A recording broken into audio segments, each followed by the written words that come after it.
Hey, it's Guy Raz here, and welcome back to The Great Creators.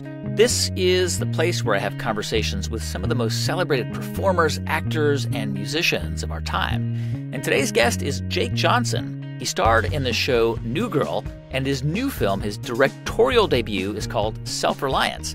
Jake is hilarious, thoughtful, and he shares a lot today, starting with his childhood in Chicago. We all knew about the Murrays growing up, and we all knew about Bill Murray, and they looked like Chicagoans.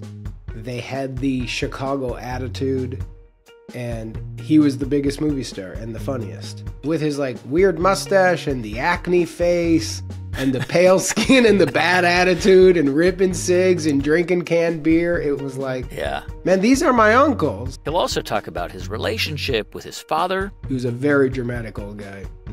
You know, many times he would call and go this is it. And I'll go all right, Dad, well, again, if this is it, I love you. You're a great dad. And then a couple weeks later, he'll go, the doctor said I'm cleared. And you're like, oh, I can't eulogize you again, King. You're done. His famous chemistry with his collaborator on New Girl, Max Greenfield. They're about to do something, and they know what they're about to do is funny, and I don't know yet. I get so forced in the moment, and it's such the magic for me. And being around talented people who are playing at a very high level is truly fun. And why he sees show business as the ultimate team sport. Nowadays, it seems to be stand-up is king, and stand-up leads to podcast. But when I was coming up, being a character actor was king. And to be great meant you were a great team player. And that was the goal. It wasn't to get all the laughs. It was to be part of something that was really working and have the scene partners also know you helped me score and I helped you score. So please enjoy this conversation with actor, writer, and director Jake Johnson. Jake, let's start with where you grew up, where you're from, because that plays a huge part not only in your identity, but I think it also informs how you think about what you do, and it probably has a big impact on your approach to what you do, because you're from Chicago, you're not from LA, you're not from California, you're not from a movie family, an acting family, and a lot of people in the industry. It's like professional sports. Their parents or grandparents were in the industry. So tell me a little bit about where you grew up. I grew up in the suburbs of Chicago on the north side, probably about 10 minutes from where Bill Murray's family was raised. Mm-hmm. And I say that because there's relevance to it. And we all knew about the Murrays growing up, and we all knew about Bill Murray, and they looked like Chicagoans. They had the Chicago attitude, and he was the biggest movie star and the funniest. So there seemed to be a direct link to where we were and to what was happening out in Hollywood. And, you would see videos of Hollywood when we were talking about it before, but it was paradise, and it still is paradise, where there was mountains and beaches and convertibles, and that's not Chicago. Right. But Bill Murray's ass was from here, and he was there and better than everybody else with his weird mustache and the acne face and the pale skin and the bad attitude and ripping cigs and drinking canned beer. It was man, these are my uncles. Yeah. And then the whole way that family was built of you got to make each other laugh first, and it's a hard table. That was my childhood. It just felt you come from Chicago, you do improv comedy, you study the purity of it all, the idea of you're only as good as your scene partners. I was from the era, nowadays it seems to be stand-up is king. Yeah. And stand-up leads to podcast. But when I was coming up, being a character actor was king. And to be great meant you were a great team player.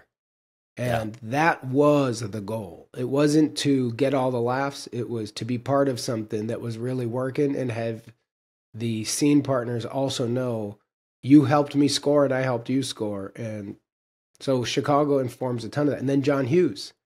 All his movies were in those same suburbs and felt like the high school I was growing up in and the junior high I was growing up in. So it felt like, even though I didn't come from a showbiz family, I'd been thinking about this business since I was a kid as if it was a real option. Before you talk a little bit about how that happened, I want to ask you about your childhood because it was, I mean, there are some significant challenges. Your parents split when you were younger, when you were a kid, Yeah. little. I think from what I understand, your dad had a car dealership and your mom is an artist, and they split when you were very little. And your dad was out of the picture for a long time. Growing up, it was really you and your siblings and your mom. Yeah. Yeah, my father struggled with addiction with alcohol and drugs, and wasn't abusive, wasn't violent or anything like that. Just had his demons, and so we'd try to come around. We'd do the occasional dinners, but we were raised by my mom and her siblings. And I will say, the older I get, the more I hear of other people's family struggles. Yeah. The more you realize, like, man, we had it pretty good. Like there was just a lot of love in my house, and there was a lot of support. Like when I talk about my career, the thing that I don't talk enough about is how much credit my brother gets. Because my older brother, it still is the funniest person I've ever met, the best improviser, best bits. Since I was a young kid, he would say, "You've got the talent to actually do this." And so before I had the guts to even go on stage, he was the guy on stages improvising in the city in high school and would go, "I'm with all these guys, but I'm telling you, you're funnier than them. You could do this." Wow. Wow. And so for me, when I hear the rough childhood stuff, there are people who have rough childhoods where they're not supported and they're not loved, and they come through and they're incredible. And I have friends with them and I talk to them and I'm like, man, you were an island at 5. I wasn't. My mother, there was a period in my life where I dropped out of high school for a year. But I also hung out with my mom every day, and we had huge chats about her trying to motivate me and push me. So it was an unconventional childhood, but one that I wouldn't describe as a particularly difficult one. I've seen you talk a little bit about your relationship with your dad, who I know passed away a few years ago. And for many, many years, you really resisted having a relationship with him. Like he was out of the picture, but he really did want to be your dad. And you, when he sobered up, he did. Yeah. My dad got sober when I was 17. Yeah. And part of his sobriety was making amends, and he went through the program and he did the work. And he earned the right to be kind of given a second chance, but I was very resistant and made him work twice as hard as the program did because I was a little prick of a kid. How long did it take before you accepted him? He got sober when I was 17, and throughout college, which he paid for, and, was not like this deadbeat guy. He was around. I was still just a little bit of a prick to him. And I wanted to be closer to him, but I also wanted to punish him. And then I was living in New York, and my girlfriend at the time broke up with me, and I moved. I was doing this really weirdo project. I'm a big believer in always creating and always trying to have something. And I love the idea of fake it until you make it. And so, Buddy and I came up with this idea with a friend, this Project Joke documentary where we were going to travel the Midwest and film ourselves writing a sketch show in a week and interviewing people and doing live shows. And then at the end of the week, we were going to perform it live and film the whole thing. And so I contacted all these venues and told them, because we had interned at SNL, that we were up and coming SNL talent. I got my sister to film it. We rented an RV. I had a writing partner from NYU, and we were with his uncle, and we got him to write me a $10,000 check to finance it. And so after my ex broke up with me, I needed to go do prep for this Project Joke, this unfinished weirdo documentary. And I called my dad and said, I have no money, no job. I'm doing a project that I think is going to help me launch my career. Can I live with you indefinitely? And his was an immediate fucking yes, please. And every day was hanging out. He was so into the business talk. I used to view everything in terms of show business as a team sport. And if you work with somebody once, that's part of your team and everything is like basketball. And his whole thing was, you're a boxer, you're not a basketball player. It's all individual. And we would have these great debates, and we watched the Cubs together. This was 2003. And we realized we watch sports the same way. We sit the same way. We have the same addictive personalities. And we were both insomniacs, so we'd stay up all night and talk and sleep. And I just thought, I got to admit to myself, not only do I love this man, but I like him. And I adored his personality. And from that moment until he passed, you know, my brother and I talk about it, but he was one of my top 5 best friends. I have a small circle, and Croco, which was his nickname, he was top 5. He I mean, it took you mentioned that really you kind of, that began in your early or late 20s. And I've seen you talk about what he did when you reconnected when you were 17, which is he kept coming to you. He kept showing up. He kept expressing his love for you. He kept trying to be a dad, and you kept pushing him away, and he was relentless. He did not get pushed away. He refused to be pushed away by you. Yeah. Well, I'm a big believer, and I know the world is a little different on this right now, but people screw up. And people make big mistakes. And people show an ugly side of their personality. And when I was younger, I believed you don't change. If that's you, you're a piece of garbage, and you're a piece of garbage forever. Yeah. And that was my thought process as like in my, you know, my early ideals. I knew I was right. Yeah. If you cut the grass and you see a snake, there's snakes. That's it. And so if you see somebody for what they are, don't let them trick you. And what my dad taught me, which was kind of the best gift a parent could give a child, is that we are both things at once. That person he was, who did choose to go out partying and go to Bulls games and not invite his kids, he was that same guy when he was there for me later in life.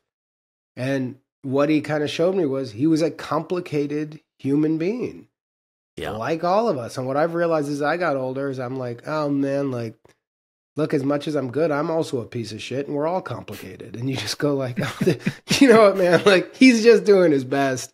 And I was glad I got to get there with him, you know, for a decade of life together before it was too late. Because, you know, had I held on to my early 20s ideals of how humans should behave, I personally would have missed out on a lot of great times with him. And, you know, he was sick for a long time, so we definitely got to say our goodbye. I mean, we eulogized that man to his face probably 500 times. He was a very dramatic old guy.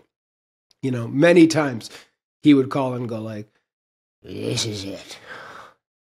And I'll go like, all right, Dad, well, again, if this is it, I love you. You're a great dad. And then a couple weeks later, he'll go, the doctor said I'm cleared. And you're like, oh, I can't eulogize you again, King. You're done. And he got to see your success. Yeah, he loved it. He was, you know, I was actually just talking to my buddy Max Winkler, because I did Jimmy Kimmel last night. And I'm at the stage of my career where you do a bunch of press, you kind of push things out. And I don't mean this in a bad way, but nobody cares anymore. You know, when you're first starting, and I was like 28 or 20, whatever age I was, 30, I have no memory of it, but I did like the George Lopez show. My whole group of friends came with me. You know, like we were at a bar all night talking. I was like, and then the other thing that was weird, man. And then you get to an age now where like, you've just done it all too many times. Like nobody cares. It's just part of the gig. You're trying to tell your audience about a new project you're doing. So yeah, go do the thing. And I got home and I didn't even think about it. You know, the kids went to bed. I was hanging out in bed and I got an email from Henry Winkler, Max Winkler, my good friend's father, and Henry, who's also a friend.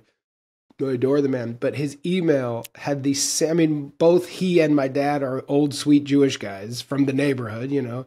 Yeah. My dad's Chicago, Henry's New York. But it felt like my dad's kind of emails where he was like, so funny. I loved watching it. I miss you, love you. I want to see. And, you know, it choked me up. Yeah. And I wrote to Max and I was like, man, just take these moments because he's here now and he's the best. And so, it was interesting. It was just one of those moments where I was like, oh my God. And it really trips me out. Like, weird. My dad's not watching my press because nobody cared about the game. Like, I love my business. I love the game. I love the grind. I love the strategy. The person who loved it as much as me was my dad. And he would always compare it to his car dealership. And we would always find parallels. And we would always talk strategy. And it was just a delight. It was fun. You mentioned that you dropped out of high school for a period of time. Obviously, and this is a bit of foreshadowing, you are highly intelligent because you wrote a play that would get you into NYU and would win awards. And I want to ask you about that in a moment. But what happened in high school? I mean, were you bored? Did you not care? Did you just, I don't know, did you think that you were going to be a high school dropout? No, it was the 80s, and I was diagnosed with dyslexia when I was, I think, in fourth grade, and I was born in 78, so we're talking like 86 or something. Yeah. And at the time, it's very different now, but at the time, it was a big stigma, and I was taken out of class and put into another group, isolated from my group, with, I remember like being in there, and it was like anybody who wasn't fitting into the curriculum. And my memories probably turned this into a joke, but I remember there was like a 24-year-old guy in there. And I'm like, this is a ragtag group, my guys. That dude has a beard. I'm 9.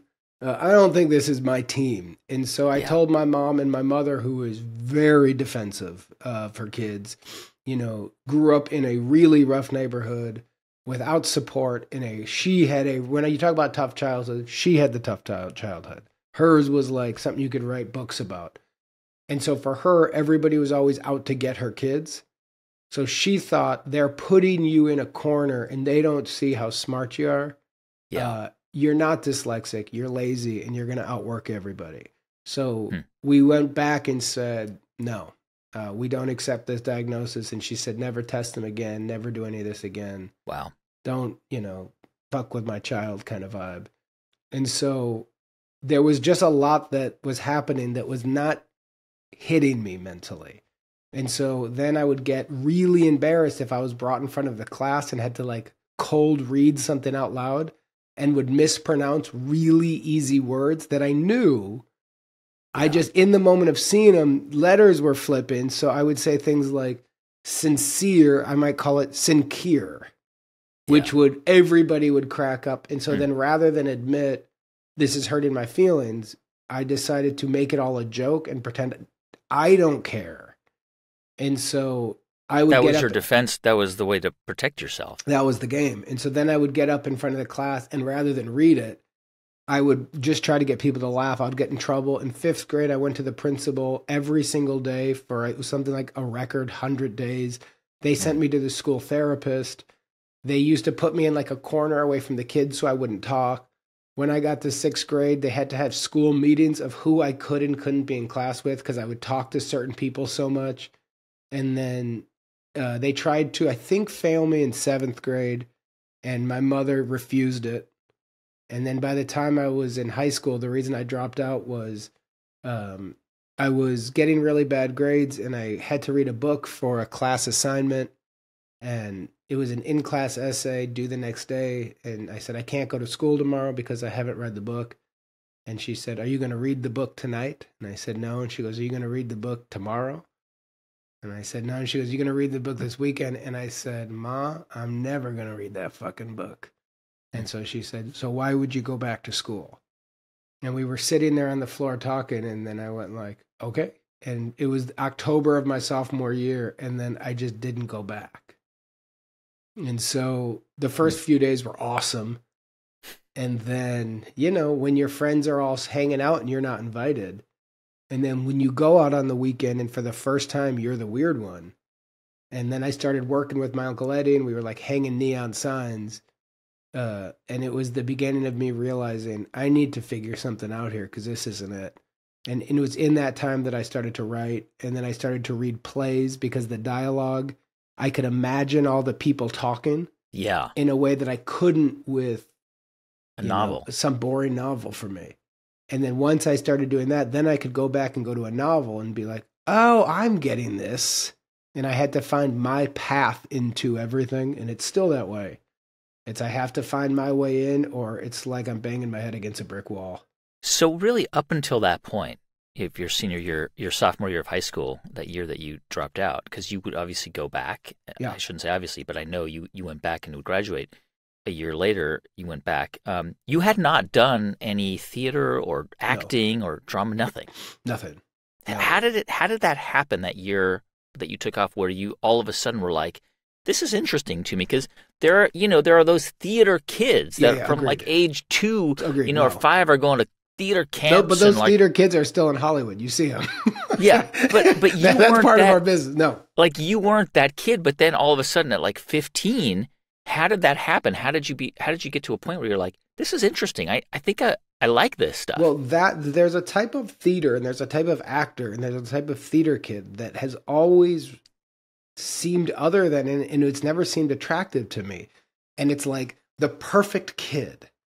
Like they're really impressing mom and dad and they perfectly hit their cues and they say every line right and they like turn and they can sing and they can dance and they used to call themselves triple threats and they're just excellent little kids. And you see them as little kid actors on set. They'll be like, hi, Mr. Johnson, I really liked you in the Spider-Verse. You've had a really great resume. And I'm like, you're 8. Chill out, man. Go to craft service and get Skittles, And so for me, when I came back, my brother had already been doing improv in the city, so I had like really cool younger brother moments where once my brother, said like, hey, you want to go to the city with me? And I said, yeah. And we jumped in his cool car and we drove to the city and we went to some improv theater. And he's like, you're going to like this, dude. It's just funny people being funny. And we sit in the crowd and before it starts, one of the adults on stage goes, hey, is that Dan? And my brother goes, yeah, literally as people are sitting. And then they go like, get up here. And he goes to me and he's like, do you care if this is a true story. And he's like, do you care if I get up? And I'm like, and my brother and I were 4 years apart. So there was a lot of his life I didn't know and his life. So I didn't know he had been taking classes. They all knew him. Wow. It was I didn't even know what improv was. But then I watched my brother get on stage at a packed theater in the city. And the burbs in the city are different. So if when you're in the burbs and you go in the city, it's the major leagues and you live in the minors. So in the suburbs, we're AA. When you're in the city of Chicago, that's the big leagues. And all of a sudden, my brother is crushing it. And we leave and everybody's congratulating him and we get in the car. And my brother's vibe has always been, yeah, man, but you're funnier. You would imagine you up there. And I'd be like, in what world? And so when I got back to school, I didn't know my path back in, but I knew like I liked writing.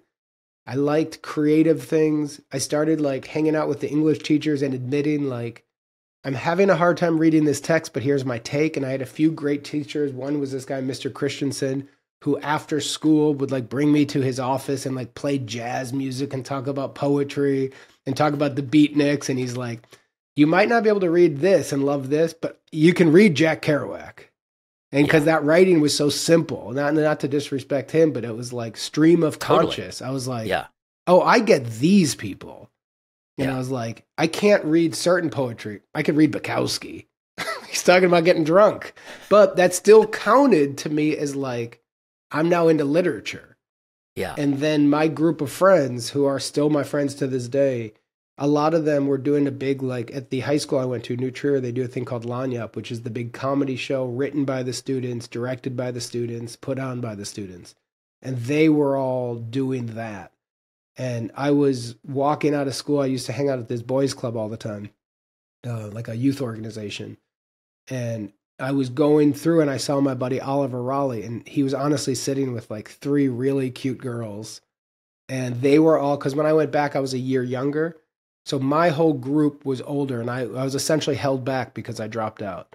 So I knew my group is going to graduate and leave, and I have another year here. And Oliver was the guy I'm like, he's a weirdo like me. I think we could be pals. And I went like, what are you doing here, Oliver? And he was like surrounded by these girls. He's like, I'm auditioning for the play, man. And I remember thinking like, if Oliver's doing it, I would love to do it with him. And he ended up, we auditioned together. We both got in. And then he, in New York, was the guy that got me to do a 2-person show together. And we did a 2-person sketch show, which led to, my acting career. It's amazing. I mean, yeah, I'm just thinking about like all of the, in many ways, the luck you had, which was a mom whose instincts were right. Like she was like, screw this. My kid is not dyslexic, even though you were, but you kind of understand what she did because agreed. She believed that you could somehow overcome this. And she was right. I mean, obviously there's different ways of looking at it. And then your brother, like, oftentimes brothers are competitive and your brother's like, dude, you're the one, like you should be doing this. Like he was handing you the sort of the permission to go and like try out for that play. Not only that, when he was in high school, he had directed the play.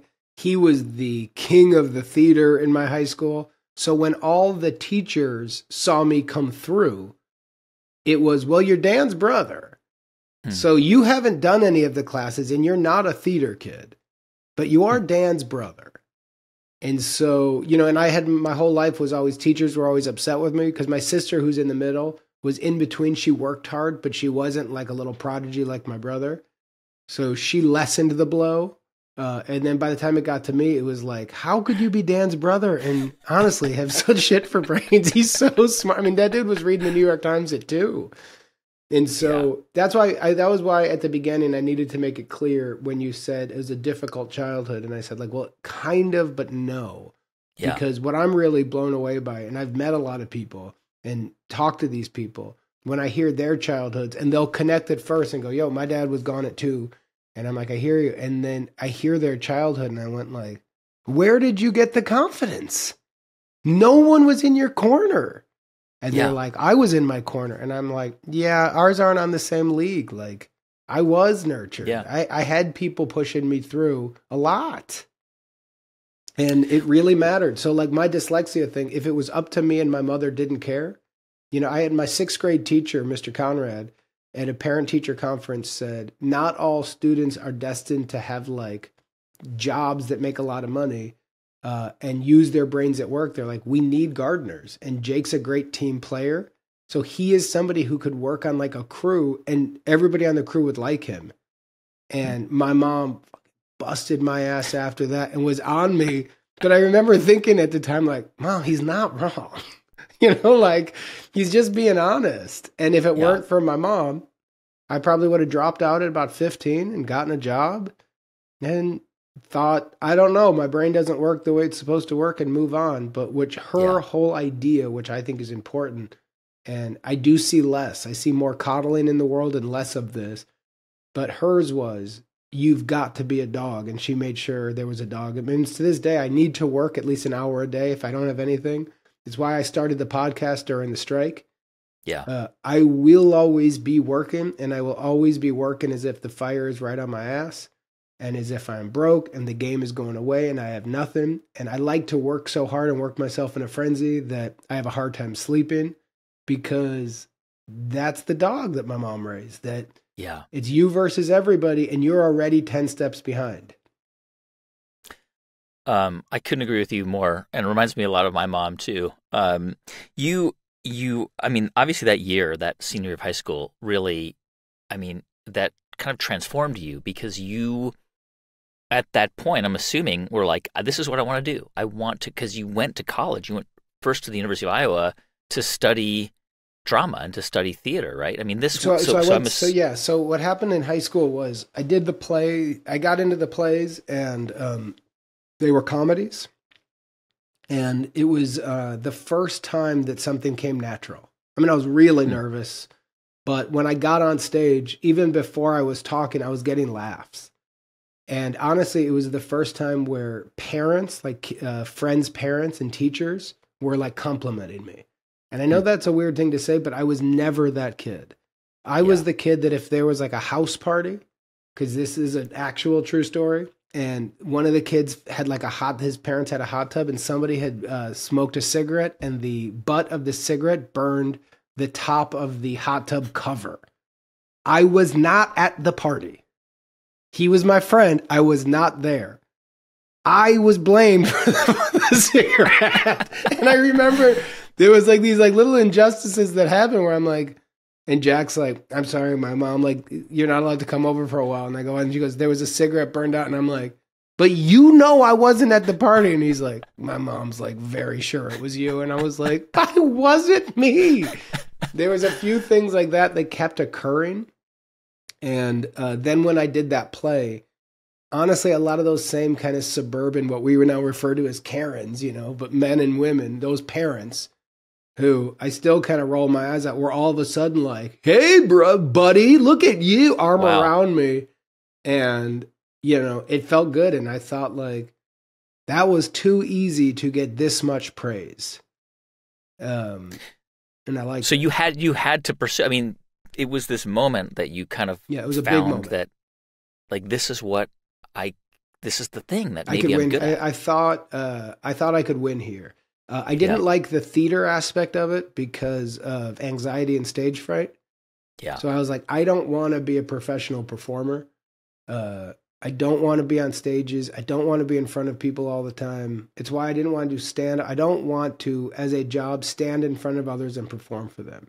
But I was like, but this thing is it. And so my choice was writing. I was like, I'll write the play.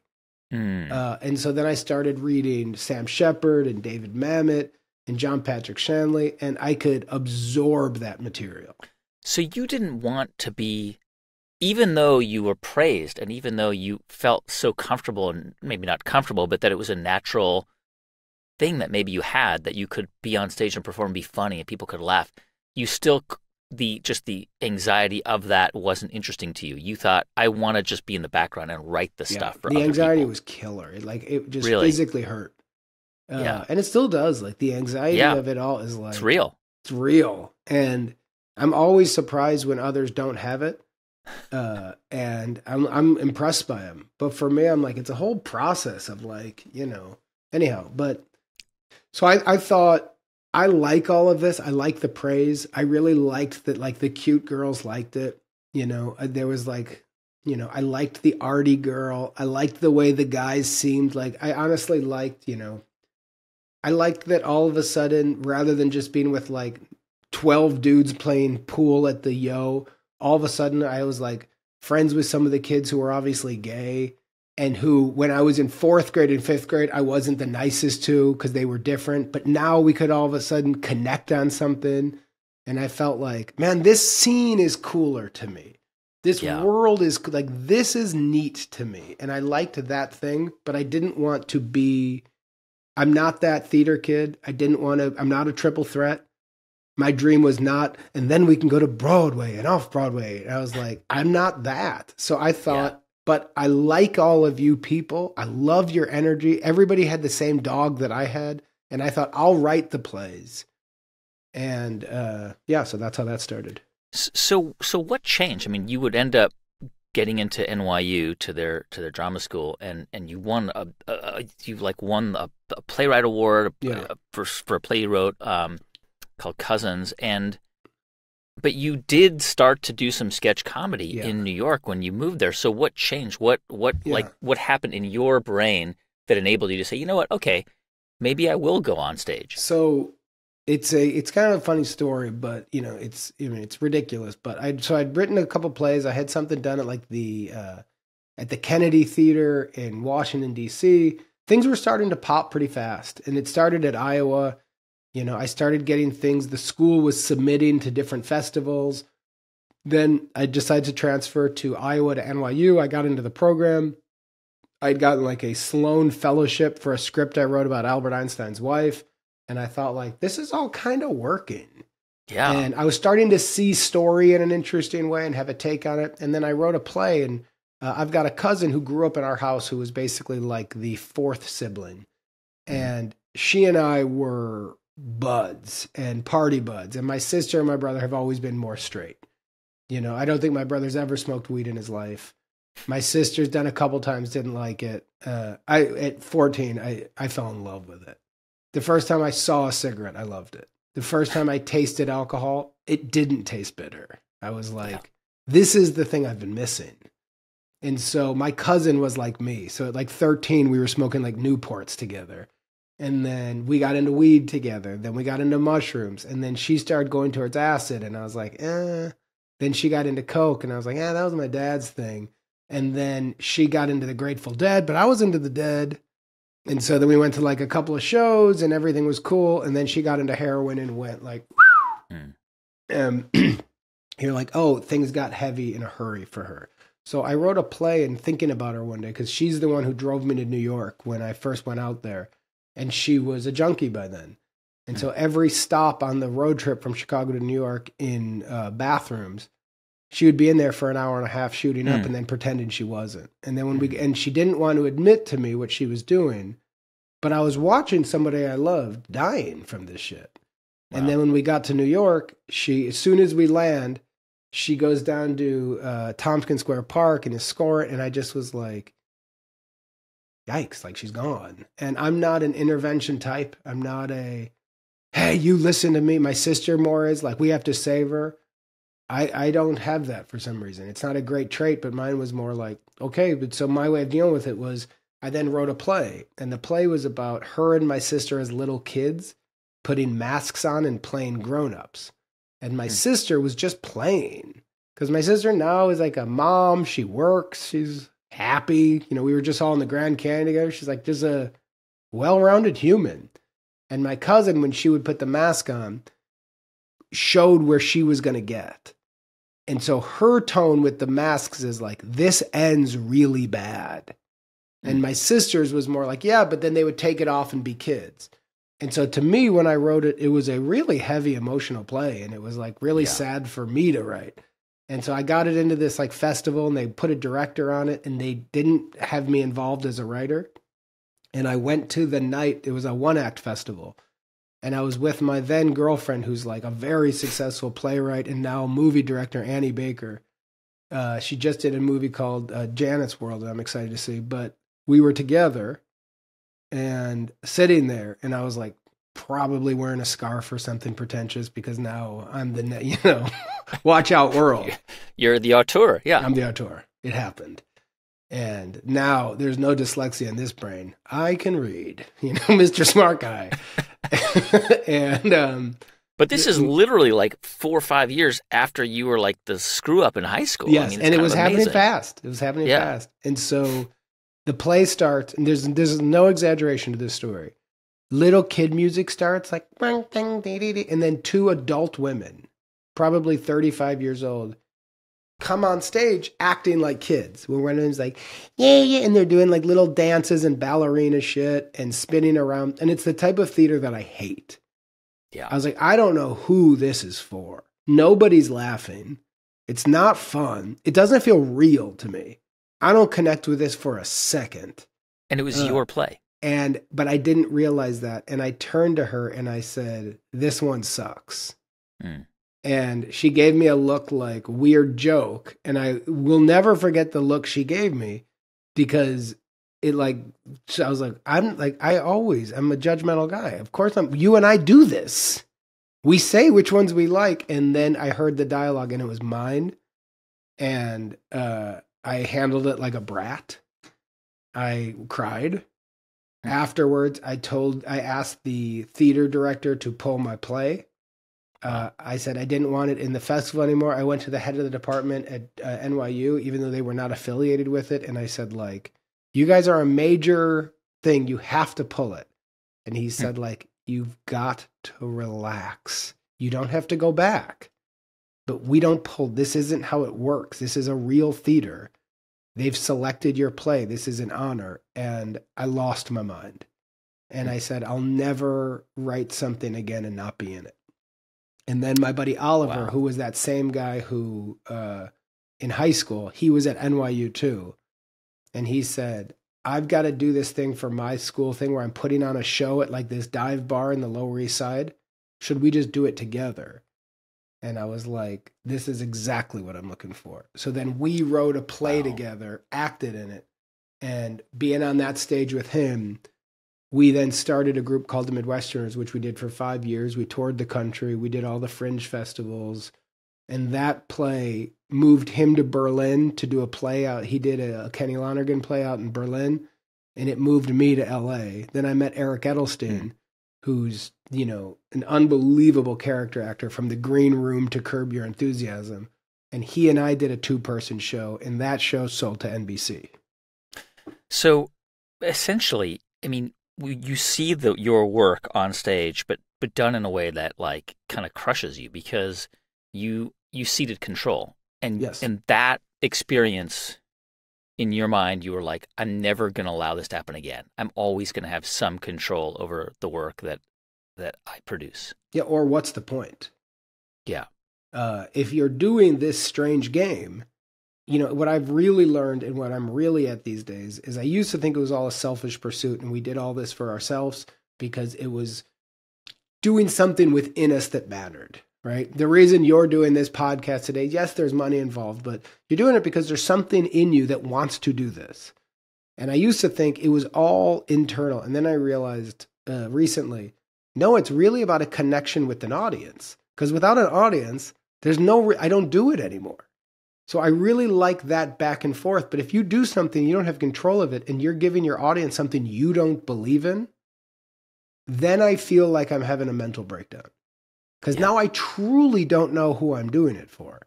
So that's why as an actor, when you go back to those theater kids, I'm not going to jump into somebody's movie, play the part the way they imagine, which is against my instincts. Do everything I can to fit your vision so that your connection with your audience works and I'm just a piece of it. Yeah. If I sign on, we have a partnership now because I need to love what I'm doing too. And I need you to love it and I need to love what you're doing. But I don't have that thing of, this is now, we just do what we do, we look away and it's over. Because when that is happening, I don't really enjoy the product. I feel very embarrassed when it goes out front. If I do enjoy the product and others don't like it, I'm okay with that. So I kind of had a nervous breakdown the first season. My wife even said it was the worst she's ever seen me. And it was because when I got there, I was so excited. My whole dream was to do TV.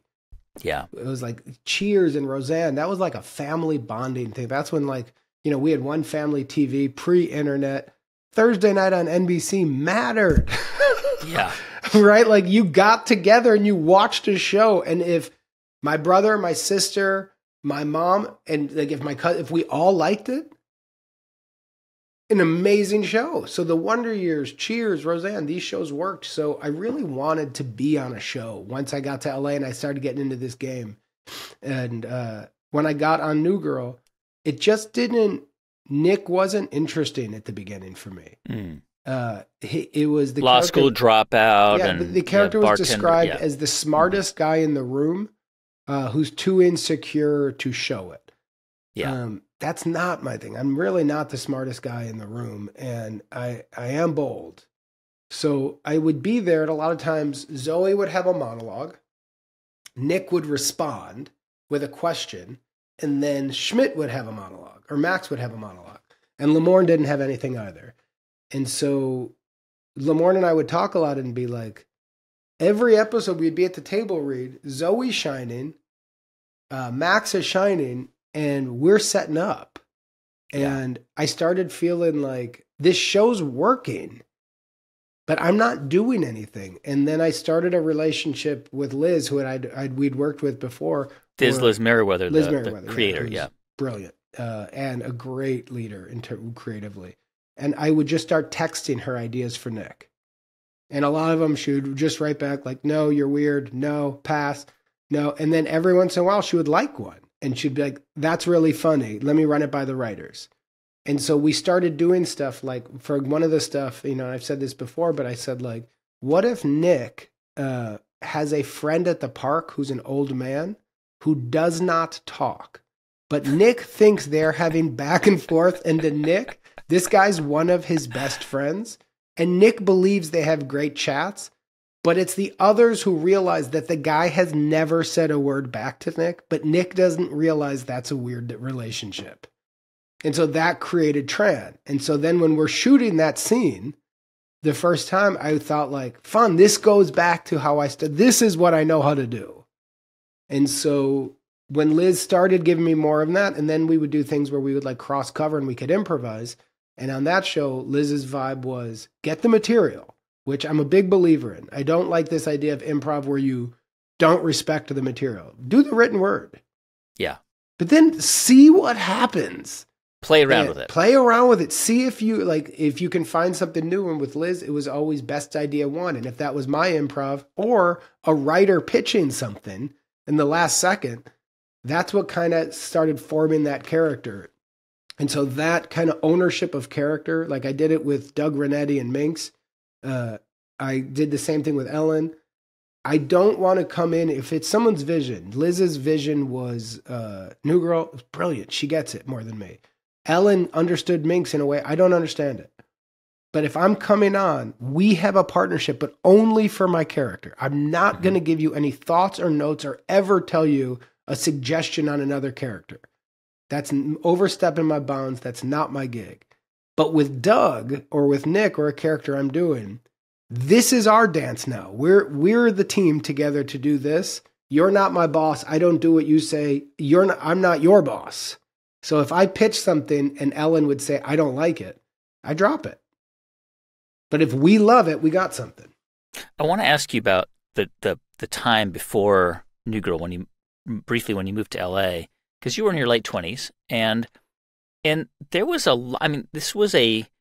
a lot going on. I mean, you'd written this play about your cousins during this period of time, like the years before New Girl, like you were involved in helping to create Drunk History. I mean, there's a lot of like creative energy that was happening, and I'm curious if you remember what you would do. I mean, because getting to LA and trying to become an actor is hard, as you experience. I mean, you were a caterer for a time and did odd jobs, and you would go on auditions. Were you writing every day, or were you keeping a journal? Tell me what you would do, because even the story about your sister and your cousin is just, that comes from your life. And I know you have other characters that have come from your life. And I wonder how you construct that. Yeah, tell me about your sort of process of just... I always, when I moved to LA, I always have, a few projects I'm working on. One is always the immediate. Like right now, the immediate is the podcast. Yeah. So I'm releasing the podcast twice a week, no matter what. So that's the immediate. So when I moved to LA, the immediate was live shows. So you were just doing live sketch shows. Live sketch shows. So as soon as I moved out to LA, a guy named Ali Faranakian from New York, who had helped Oliver and I got in touch with. He got me in touch with a guy named James Grace. James Grace used to run the Improv Olympic, which is now closed down. I contacted James Grace. We met. I talked about maybe doing a one-man show there. He said, I don't know you. I can't just give you that stage, but audition for the house teams.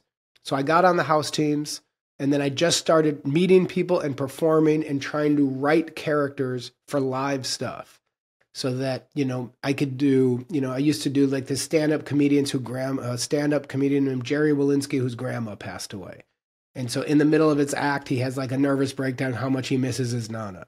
So I knew I had a Jerry Walensky movie idea. So I was always writing that. I was performing and trying to get Jerry Walensky as much as I could on stage to see is this any fun? Is this working? Where did that idea come from, or those ideas come from? So that came from when we did the Project Joke and we traveled the Midwest. Every night we were performing in a different stand-up venue and we didn't have any material. And the thing I wanted to experiment with is what happens when you get in front of a packed crowd and they're expecting SNL talent. Because the idea of it was, Jerry Seinfeld said in Comedian, I took away my big fame from NBC and now I'm just going to travel the country and I'm going to show you guys what it's really like to craft material on the fly. And I thought, that's not what it's like for me because everybody hates me. When I get up on stage, no one's ever seen me and they don't like my stuff. And so we wanted to do the other side of it of you're an amateur. You're not a professional stand-up. You're not great at crafting jokes. You're a sketch player, but you're up on stage in front of a packed theater with a microphone making shit up. And so we would bomb terribly and people hated us. And one night I was doing the Funny Bone in Iowa or Des Moines, Iowa, somewhere, or maybe Omaha, I don't remember. And I had the microphone and I was doing just basically like a really bad Robin Williams, like improvised stand up, and no one was laughing and, just dying. And I started doing this fake kind of Dice type character where I was talking about like my dick a lot. And I started getting laughs and I would yell punchlines, and the punchlines would be bad. It would be like, like she's an old lady. And then I'd grab my dick and I'd go, badoosh. And rhythmically the laughs were working, but I had no material. Yeah. I didn't like it. And so then in order to make myself and my buddy laugh, in between these jokes about like my big dick swinging around the Midwest, I would go like, blah, blah, blah, badoosh. And then I'd go like, and my Nana died and I miss her, badoosh. And the punchline would still get a few chuckles. And then I realized nobody even cares what I'm saying. They just want my set to be over, and they're just chuckling because I'm creating like a very basic rhythm for them. So when that one ended, I was like, I like that idea of a character. So I would do stuff on stage. I copied the Second City model, and that is you perform live, then you would take a seat and bring it with you. And so, but I would always be writing the immediate, and then I was always writing big movies that I could try to sell. And then I always had like a TV show I was trying in case I could get staffed. Even though it might never be made, even though it might never go anywhere. The amount of projects I have in my dorky Jake's writing folder on my desktop, I've had so many computers I've thrown out that are filled with writing. My belief is your time is not valuable. A lot of people try to charge for their time. Yeah. And especially nowadays, people create this illusion where they're like, hey, you know what? My time is worth $250 an hour. So you're like, where did you set this? Your time is worth nothing. Who's paying you to take a shower, you goober? So I'm not a believer that your time is valuable like that. And besides, like, valuable on Earth. And for me, because I wanted it so bad, and I've always been an insomniac, I always believe that I'm not more talented than others. I know I'm not smarter. I don't have like a natural thing that I know I could just lean on and tap into, but I don't want to be outworked. Yeah. So I thought the only thing that I can control is I can work harder than others. So if somebody writes one script, if I write 5 scripts, none of them might be great, but in my 6th one, it might be better than your first one. And so that's always been my theory. How did you overcome the anxiety of performing on stage? I mean, especially when you're bombing and people are not laughing. I mean, alcohol helps. Alcohol doesn't hurt. Honestly, one of the reasons that I did less stuff on stage was I was always drinking. And then early on, even as an actor on set, I used to always have like alcohol in my trailer. And there would just be a little bit here and there, and it felt more of the old world that has gone away. But when I started, and not to try to pretend I'm like an old vaudevillian, but when I started, like, it wasn't as weird as it would be now. Like, I had a bar in my trailer for most jobs until, honestly, like 5 years ago. And crew members would drink. Deep camera operators used to have like bars in their truck. And a big honor as an actor was if like the DP invited you to like the camera truck and you'd be like, wow, there's a bar set up here. And so, that helped a lot. But honestly, one of the reasons I don't love acting that much is I don't really have a great solution for it. Well, you don't love live stage acting. Well, it happens on set. You'll have like a certain job, and for no reason, on like a random scene, I'll be like, "Man, I am freaking out about this." Yeah, and I hate it. And I go to a therapist. Everyone, I'm like, I don't have a good answer, but I'm like, this one just has me shook.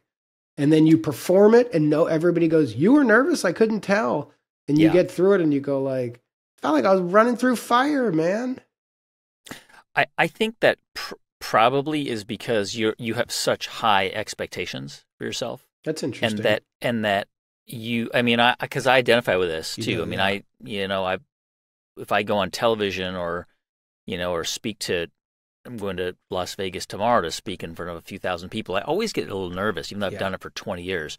And I think it's because you have an expectation for yourself and you assume that other people's expectation is the same. Yes. Or that their perception of what is excellent is the same as yours. Yes. And but so also, yes, I think you're right on that guy. But the other thing is I also think, let's say you did your thing in Vegas and everybody liked it, but you knew you were off. Right. That's going to hurt you. Yes. So for me, the problem is the outside validation does not change the inside voice. Yeah. And I'm like, and the outside criticism. So if I make something and I like it, outside criticism does not matter. I'm like, I hear you that you didn't, I get you didn't like it, but this is what I wanted it to be and I like it. If I do something and I know, like, man, I was really medium. Like I did this thing where I was in South by Southwest and I got honored with some like comedy directing award. And it just felt like a PR thing and I didn't like it. And I told my publicist, I was like, I don't want to go. I don't feel comfortable, but it was through Variety. And you're like, you know, I don't want to be disrespectful. I appreciate it. Like, believe me, I'm not spitting on the award. It's cool. But I don't feel comfortable doing this thing because it's like all stand-ups. And I just felt like I don't feel right coming. And so I went to the thing and the host guy's roasting and he roasted me and I wasn't prepared to come back. And mostly I'll just steamroll. But I'd worked myself in this frenzy of like, well, I don't even want to be here. And I was like the hum guy. And I got on stage and I accepted my award and I was nothing. I was trash. I wasn't funny. I didn't have gratitude. I was just there. And that night stayed with me for weeks. And I'm like, and it will for a long time. There was like nights where I'd wake up with a stomach ache of me being on that stage, giving nothing. And I was like, oh, like you fucking bum. And I'm like, if you show up, then show up. And stuff like that, regardless of anyone saying like, what are you talking about? It went fine. I'm like, I know, but it doesn't feel right. And so a lot of times if I can avoid that whole thing, that's okay too. Because if I passed on it, I would have had a lovely night in Austin. Yeah, I think it's interesting because I think that, I'm sure everybody who saw it was like, that was awesome. Congratulations. They're high-fiving you. Yeah. It's like, you know, I do a bunch of different podcasts, including How I Built This. This is just a show about entrepreneurs. And so a lot of people listen to that show. And so when I'm invited to like dinner parties, I'm always nervous that I'm actually not going to be as interesting as I am on my podcast. Interesting. Like people will be disappointed because in my mind, I'm not that interesting. Like on my shows I am, but in real life I can't be. Do you find yourself like, because you have this view of what excellence is or what you should be doing or how you should be performing, that you kind of avoid, I don't know, situations, or you tend to just not want to do those things? Well, it's interesting you say that about the dinner party because I totally compartmentalize. There's two different things. There's my career and then there's my life. And my life, I don't feel like they're the same things. So when I'm working on my career, but like, I don't feel if I go out with like my wife and the kids or with like another family, I don't even really like talking about my career. Yeah. So if somebody says like, hey, I saw that movie, I always downplay it. I don't want to talk about it. It makes me feel weird because this feels like part of my childhood and my weird thing. This does not necessarily feel like who I am as a dad and my family. Yeah. I was like, because the job is so weird. Like even Kimmel, I got home from Kimmel yesterday. And as soon as I got home, I was with my friend Morgan came with. And she knows my kids well. She was like my assistant for a while and then got really close to the family. And I refer to her now as my wife's daughter, and she's my stepdaughter. But I didn't choose this dynamic, right? But like she's like really close with my kids and everything. And we were in the car talking about it, and she's a stand-up and a writer and an actress. We were talking about her projects. And I said, you're going to see what happens the second we get in the house. all this shit is going to vanish. And I was like, you'll be shocked. And we walked in and we were buzzing about the experience. And we walked in, and within 30 seconds, it was not only over, but we were watching my kids do performances. We were in this other galaxy. And I like that. Before I had kids, I didn't know how to switch it off. Yeah. And that was when alcohol was really getting on top of me. That's when, gambling was really getting on top of me, because I would come home and that engine would be going nonstop and the performance would go over and over and over and over and over and over and over in my head. And I didn't know how to shut it off. So if I'm gambling, I have to think about the hand. If I'm drinking or smoking a little bit of weed, it all would calm down. And so for me, kids in the switching things up with their realities has been the big lifesaver for me. You of course mentioned your dad and his struggles, and I wonder, and this is a personal question, but I wonder, how do you manage alcohol? I mean, do you just not drink much anymore, or did you give it up? Well, he would always say, even before we were close, like I remember when I was in Iowa, I first got to college, I just started getting into hard booze, and I had a night where I blacked out and punched through a microwave and like ripped a door off its handle. And I don't even remember it. I just remember my roommate laughing. And then the next day, an RA giving me a bill for like $600. And I had to call my dad and tell him, because it wasn't like I had to pay cash. It was coming out like he was going to hear about it. Yeah. And he and I were not close at the time. We did not talk. And he was so cool about it. But he said, you have what I have. He's like, just so you know, like, and I know you know this, but you are your father's son. And at the time I would kind of go, because I still kind of hated him. I was like, fuck off. But I always did hear, and he would say things. He's like, if it was just alcohol, I could have controlled it. He in the 60s did acid every single day for a year and a half straight. He's like, but I could stop. And he would always say to me, don't ever do cocaine. Because he would say, guys like us, we can control alcohol by gritting our teeth. It's not great, but we can. He goes, cocaine's stronger than us. And so the way that I'll do alcohol is I'll create really arbitrary rules where I'll go like, I get an interesting story, actually. I don't think I've told this, but I was at New Girl and I had a little bit of vodka. And not enough to get drunk, but just enough to get through all the scenes. And at the time, drinking on set was, for me, very normal. And our camera operator, camera B, said my wife was 3 months pregnant, or maybe 4 months pregnant. And he walked, and I didn't think anybody knew I'd been drinking at all. It was not drunk. It was clearly like a cocktail. And he walked up to me and said, hey, man, because he had, we had talked about his parents. We had talked about my dad. We kind of knew each other's stories. And he said, I know you don't have kids yet. And he had already had 2 kids who were older. And he goes, somebody pregnant can go into labor at any moment. And I went like, yeah, Paul, that's wild to think about. And he goes, what do you think your kids' first smell would be if they met their dad today? And it hit me. And, I did not take offense to it. I knew he was coming with love, but it was Stoli. And my dad's drink was Stoli. And from that moment, I didn't have a drink for about 10 months. And so I was like, ooh, mother. And so I'll always have a thing where if it starts getting gambling, all of a sudden I'll have a moment where I'm like, this was pre-kids. I just don't have the time after the kids have been born. But I'm like, man, I'm at Commerce Casino again. And then I'll do a thing where I'm like, I'm not going back to a casino until April 1st. And I'll create an arbitrary thing. And in that time, it'll kind of fade away from me. Yeah.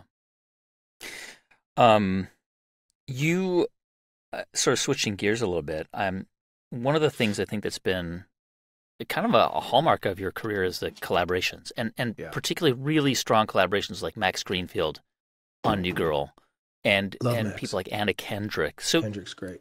Tell me, you mentioned your brother and his kind of like his support and playing off of him, and I feel like There's a little bit of that with your your character and Max Greenfield's character in New Girl. Like you guys had an obviously a really strong relationship outside of that show as well, and you could see it on screen.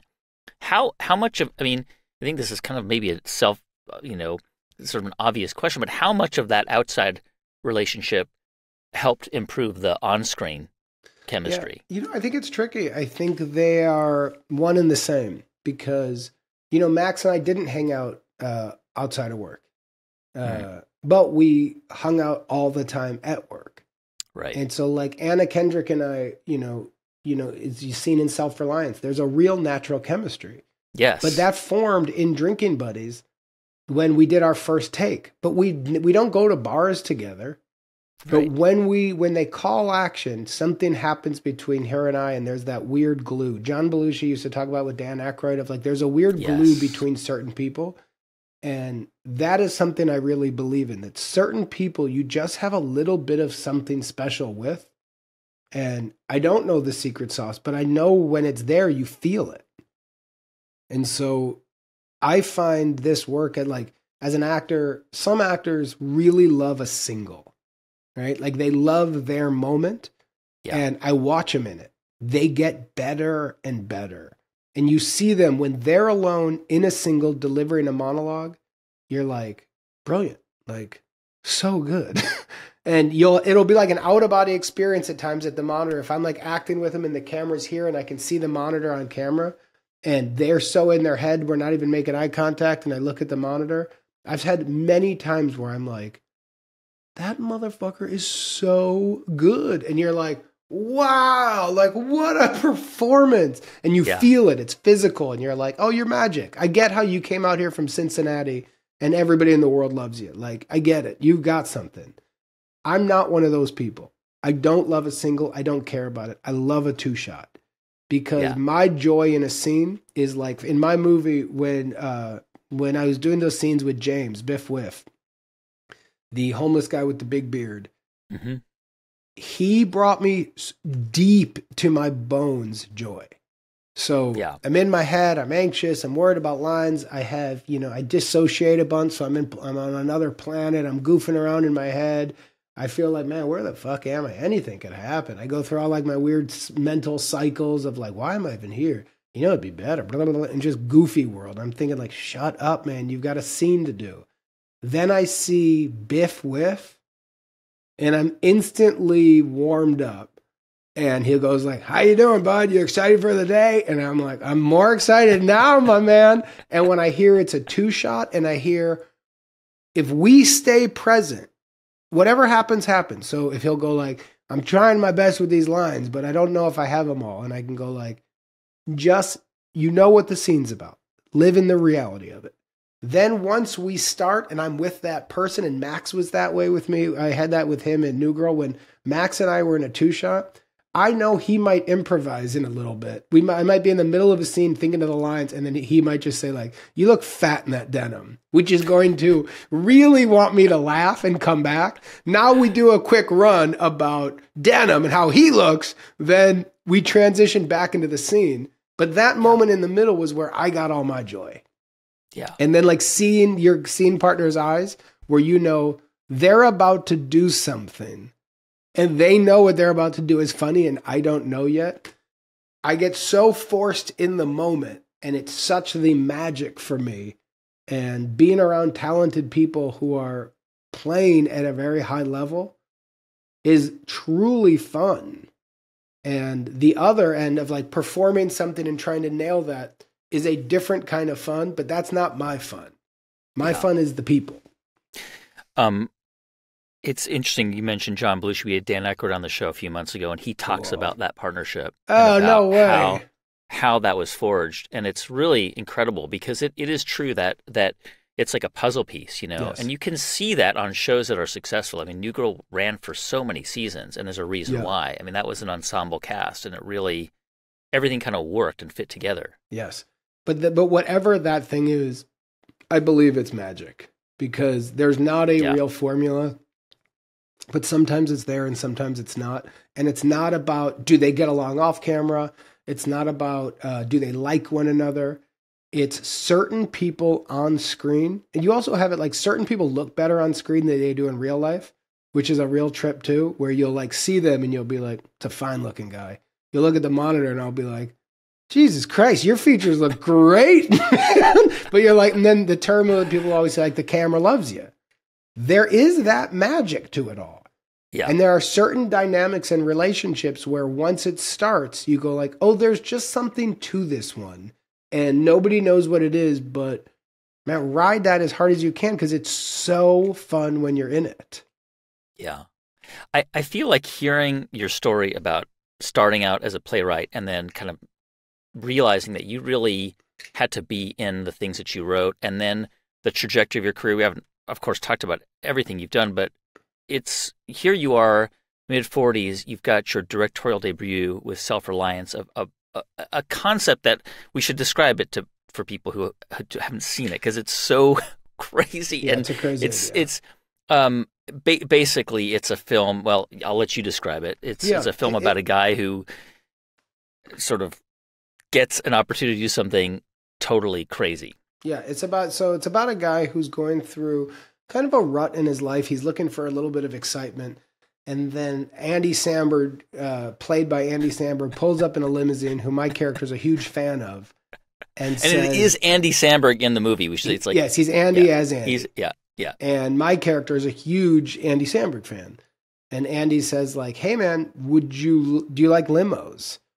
And I'm like, sure. And he's like, do you want to get in one? And so I get in the limo and he says, congratulations, you've been selected to partake in a dark web reality game where, you're being hunted by charactery hunters.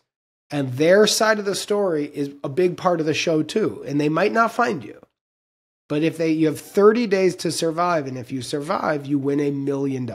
And they're trying to kill you. They're trying to kill you. They try to kill you, yeah. And if they kill you, you're obviously dead. But if you survive, you get $1 million. And my character sees a loophole in the game, and that is, he says, like, well, I don't want to play this game and like have my mother get killed, or somebody in my life who's with me get shot. Not worth it. And they said, good question. What you'll find is you cannot be killed when you're with somebody. We'll only die you can only get you when you're alone. And so Tommy sees that as a great loophole. And the loophole being, oh, I'll just partner up with the people in my life who I miss anyhow because I'm going through a lonely stage after this breakup. We'll spend 30 days together. We'll sleep in bed together. It'll feel like when we were kids. Like we had moments as kids, we would all sleep in my mom's bed together in real life. So like that idea of like, let's just go back in the days where we're all like animals on top of each other for 30 days. You're in the bathroom, you're on the toilet, someone's in the shower. You're all just in each other's stuff. The way it is like when you have babies and you're like, let's just do that. And after 30 days, we got $1 million, but his family doesn't believe he's playing. And that's the engine to start the movie. It's an amazing concept and idea. And what I love about it is, it's like an homage to like thrillers, like The Game. I saw like elements of The Game, but that's not a comedy. Yes, like this is a comedy. Like even the wide angle shots and like the tense scenes, but it is a comedy. How did you come up with the idea? Where did it come from? Like where in your brain did you pull that out of? Yeah, so it started. The play that I wrote in Iowa that got me into NYU was about a guy who worked at the San Diego Zoo, and his job was a gorilla. He was a gorilla keeper. He was the gorilla keeper of like the big famous gorilla, and Bongo was like the star attraction. And he was a married guy, had a nice life, but when Bongo died of natural causes, he fell apart. Yeah, and his wife couldn't understand because, well, he still had her. But to him, without Bongo, he had nothing because Bongo was his soulmate. And so that kind of weirdo concept was what attracts me about writing, of like, well, that engine I like more. Where it all goes, like it gets complicated. It's a hard plane to land. Yeah. And so what attracted to me about this was there was a Japanese reality show in the late 90s, early 2000s where they took a guy, put him in an apartment, stripped him of all his clothes, bugged the apartment with cameras, and didn't give him any food, and said the only way you can survive is by getting coupons from newspapers and winning food or doing call-in radio shows. And he like lost calling in radio shows to win free to food. win like rice. And the guy honestly has like a nervous breakdown. And while he's losing like 30 pounds, he's suffering. He'll be like, ah, the audience watching, they have shots of are cracking up. And the harder he suffers, the harder the people laugh, the bigger the ratings, the more the people don't want to end this. And the more people are thinking like, well, he's lucky. He's a famous comedian now, but he's suffering. And I remember when it happened, I thought like, man, I could see our television going there and even going further. And I hate to say it, but I would watch. And then when Survivor came around, and you're watching people suffer, you're watching people starve on an island, and you're like, fun. And so that idea of entertainment and what it's worth has always been interesting to me. And so, but I don't want to make something that's a drama. I like comedy. I like lightheartedness. I like optimism. I like fun. If someone's going to give 90 minutes to a movie of mine, I want them to enjoy it and leave and go like, I'm glad I gave the 90 minutes, even if it wasn't perfect. You know, it was not the greatest thing I've ever seen. He gave me a lot in 90 minutes, and I'm not mad I gave that time. And so I don't want to do a dark thriller about reality show and human nature that makes you leave feeling bad. I want you to have a lot of laughs in it, and I want you to feel a love story. But that theme of the game, you know, is where I find excitement. So like the original idea was a comedic Jacob's Ladder meets like Bottle Rocket. You decided to direct that film. Yeah.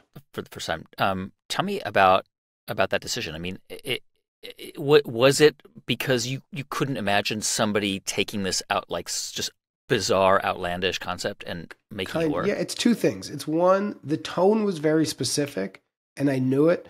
And as an actor, the way that I am as an actor, I find it's a really fine line not to be really annoying to a showrunner or to a director. And I've crossed the line. I've like looked at people as I'm talking to them and I'm like, you hate me. I fucked up. Like I've bugged you too much. And so now before I take a job, I have these kind of talks. Because You're like, look, I'm going to be annoying. I'm going to give you my input. Do you still want me on this? And if you don't hire me. But I want this partnership. And so I've learned to be very upfront about that to kind of begin with. But I didn't want to hire somebody and ask them to direct this movie and then micromanage them and tell them what the tone was. Because I knew the tone. So I knew what to tell every actor. I knew what to tell camera. I knew what to tell everybody. So I would be bringing a director in to overpower them. And I thought like, I don't necessarily want to direct, but I don't know who I could get to direct this and then allow them to do their vision and direct without then saying like, well, hold on. It's got to be more like this. And so I thought I've got to direct this one. And the second part of that was when you're putting a package together, just in terms of the business and you're trying to raise money for a project, you need certain boxes checked. And so you need who's the lead of it. You need like, is the script ready? Who's directing it? And while you get to each phase, when you go to do the next check mark, if you get a couple of passes, no matter what people say, you start getting scared money. And so if somebody says, I'm interested in financing this movie, I love it. And you go, great, we're going to go out to this actor. And they pass. Fine. Jennifer Lawrence is busy. We're okay. There's another one. Yep. Then you go down to the next tier. She passes. Then you go down to the next tier. They pass. All of a sudden, those money people call you back less. So when you do that with directors, even if the director goes, I love the script, I'm doing my own thing. So I realized with this, I want to check as many boxes at the beginning as possible. So we're already greenlit. And we're going without having other people go, yeah, I would, but I'm committed I'm doing a romantic comedy and then maybe I'll do this in 2025. And the money people go like, maybe we wait. I was like, I want all the boxes checked. I'm in it. So you were like, I've written it, I'm directing it, and I'm starring in it. So I'll play every character if I have to. I'll Eddie Murphy the fucking thing. Put me in a wig.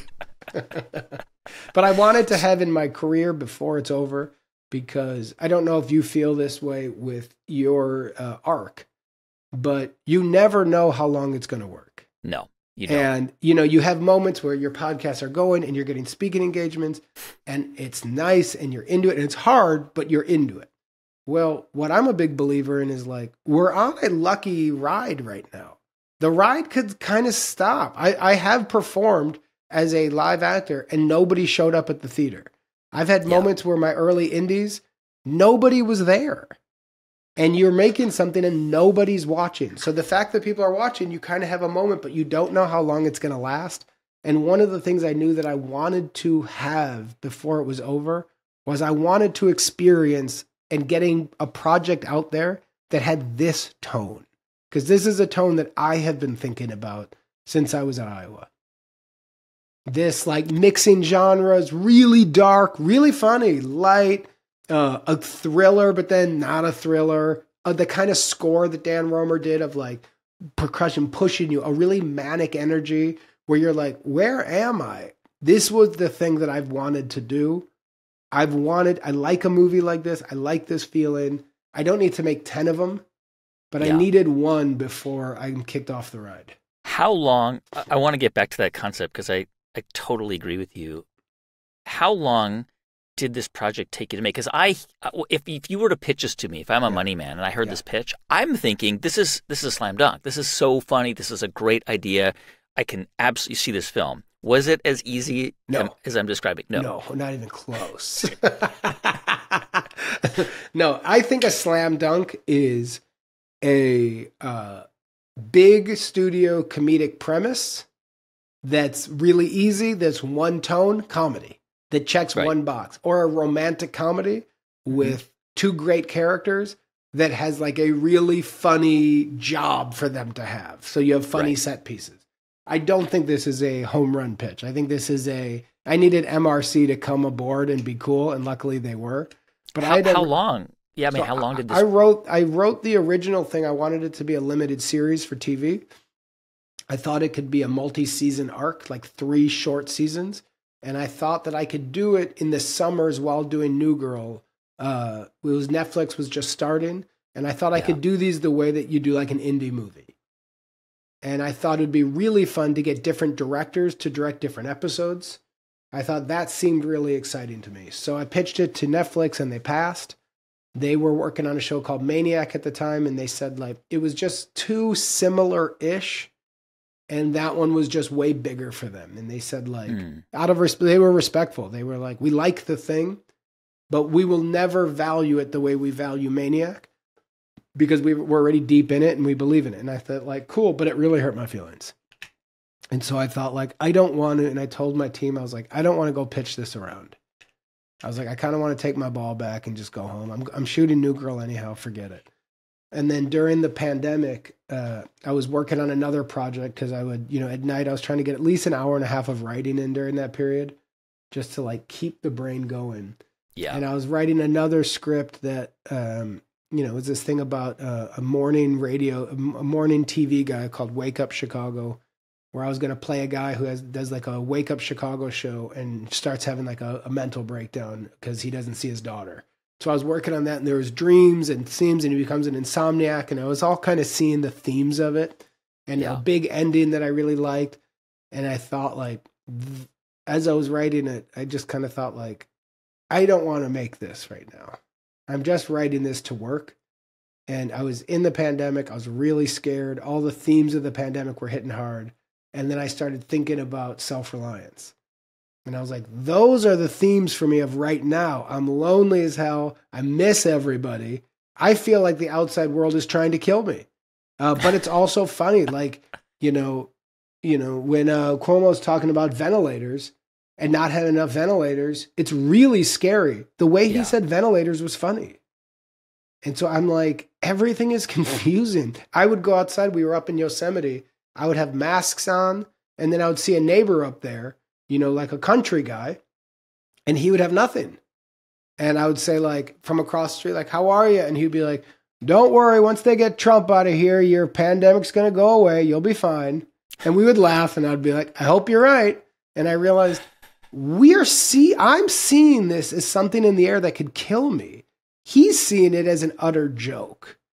And everything is out of whack. Of truth is subjective. I don't know what's real. Everything is wild. But I think there's a threat outside that's so scary to me that it will tear my lungs apart. And the person next to me thinks I'm talking about Ellen DeGeneres. And so I was like, oh, we're in an interesting moment. And so I was like, I can write Self-Reliance now, but I won't get it made as a limited series because I wouldn't be able to get cast to come on and commit with the names. Like, I couldn't get Anna Kendrick to agree to do a TV show for 3 years. I couldn't get Boban to play the bad guy for 3 years, or Eduardo Franco or Chris Lloyd to come back. But you can get everybody for an indie. So I could get Gaeta to come in for a day. But I can't get Gaeta to contractually agree to 3 years of playing Charlie. Yeah. So I thought, I'm going to do this as a movie. I'm going to try to make it small and just see if I can get it done. So this is like a 10-year project. Yeah. They all are, though. Everything is like, but it's everything awesome. is everything. It's like, you basically went back to the original script and kind of rewrote it. Yes, always. But all the stuff, and like, I always have like on my phone and every notes thing, everything is filled of half ideas or dialogue from something. I'll have like entire scenes of projects, and then something else will come and I'll go, oh, you know, it could work for that. Or I'll meet an actress like Mary Holland.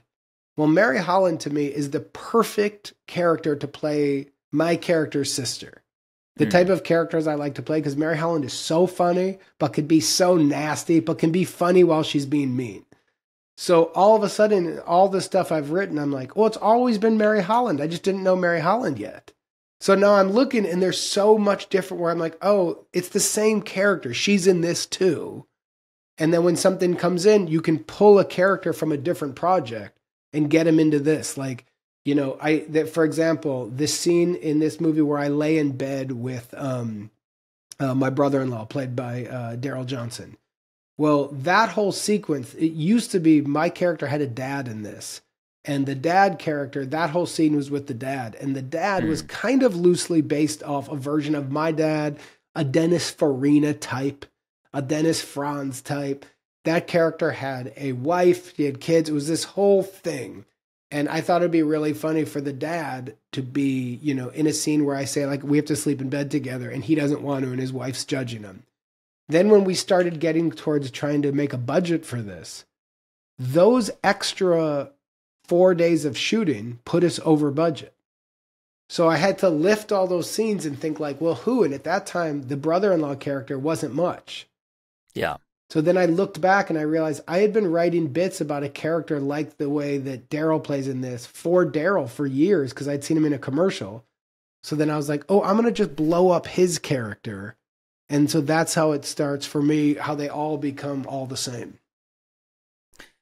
You mentioned this idea that it could all come to an end, that, you know, right now things are great and you've got these cool projects, but you don't take any of it for granted. And I think that's a really healthy way to think about any career, you know, like but some people might sort of say, well, that just seems a little bit, you know, paranoid. I mean, you're going to have a long career. You're only in your mid 40s and you've just released your own film that you wrote, directed, and starred in.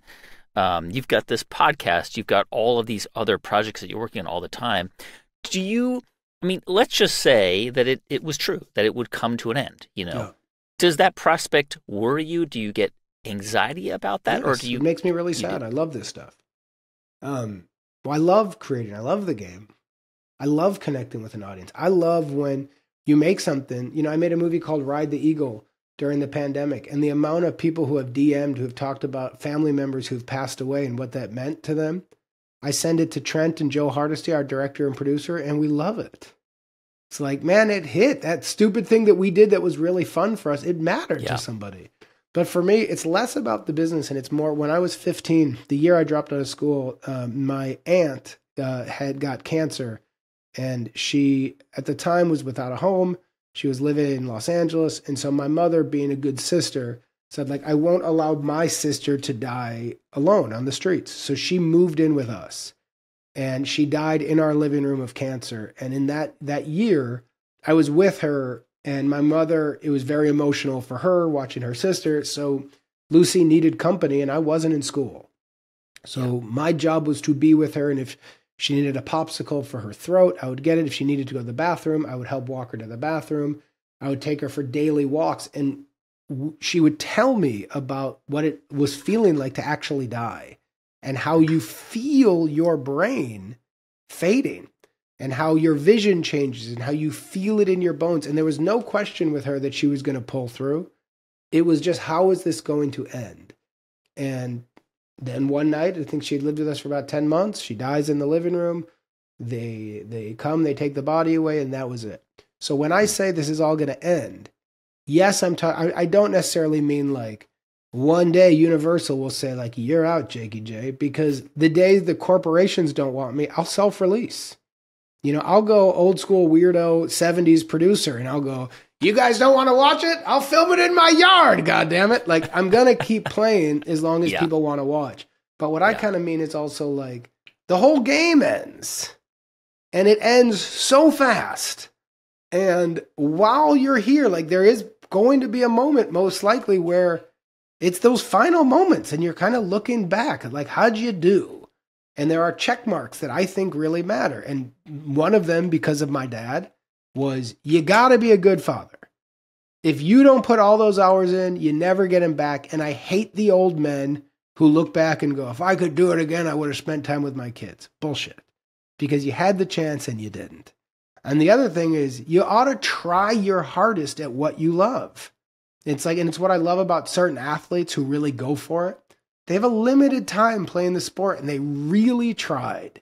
And it's like so easy to cheer for. So my kind of gag in this is, I'm not taking it for granted. I really fought for my seat at this table and I'm really happy to be here. There's a lot about the business I don't care about. I don't care about the award nights. I don't care about kissing certain rings. There's a part of this whole game. I don't care about the fashion of it all. I don't care about a lot of what is really, really valued in this town. But making stuff as an actor, as a writer, connecting with an audience, it's the only dream I've ever had. So I do not want to take that for granted. And that's what I kind of mean by the ride's going to end. We just don't know when. Jake Johnson, thanks so much. Thank you. It was a really fun speaking with you, man. Congrats on all your success. Hey, thanks so much for watching my conversation with Jake Johnson. His new film is called Self-Reliance, and his podcast is called We're Here to Help. To find out more about Jake or to hear this podcast, please check out thegreatcreators.com/Johnson. You can find all of our episodes right there, including an interview I did with Zooey Deschanel, his co-star from New Girl, which is also at thegreatcreators.com. And if you enjoyed this episode, please click the subscribe button so you never miss any of these conversations. And be sure to check out our podcast, The Great Creators, wherever you listen to podcasts. Thanks for listening. Thanks for watching. We'll be right back right here next week with another conversation.